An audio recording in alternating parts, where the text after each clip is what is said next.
somber, reflective music begins softly in the background.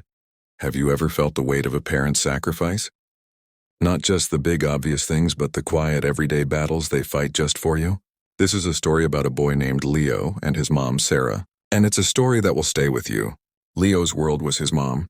She was a single mother, and for as long as he could remember, it was just the two of them against the world. Their tiny apartment wasn't much, but Sarah filled it with a love so fierce it felt like a fortress.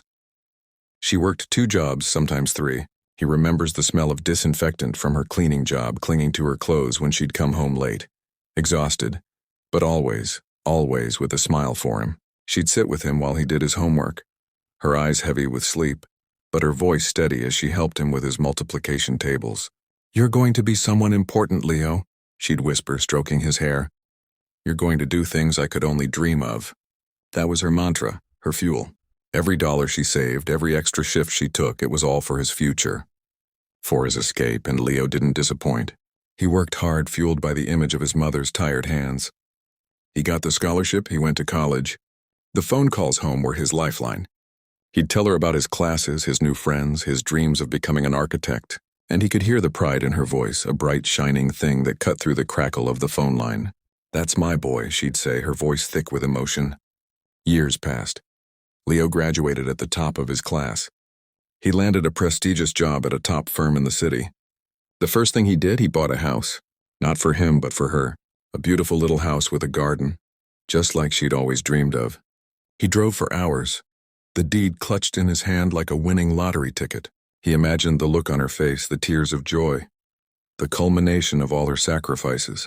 He pulled up to the old apartment building, a place he thought he'd never see again. He took a deep breath, a huge grin spreading across his face, and knocked on the door. But it wasn't his mom who answered. It was a neighbor, a kind old woman with sad eyes. She looked at Leo, at his fancy suit and his expensive car, and her expression softened with pity. "Leo," she said gently, "your mother, she passed away 3 weeks ago." The world tilted. The sounds of the city faded into a dull roar. The neighbor explained that Sarah's heart, the same heart that had held so much love and hope for him, had simply given out. She'd been working right up until the end, saving, always saving for him.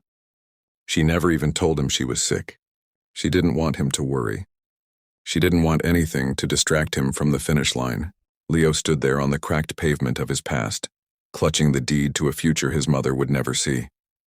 She had poured every last drop of her life into making him a success, but she never got to stand in the shade of the tree she had planted. She cared for him with everything she had, but she couldn't watch him win.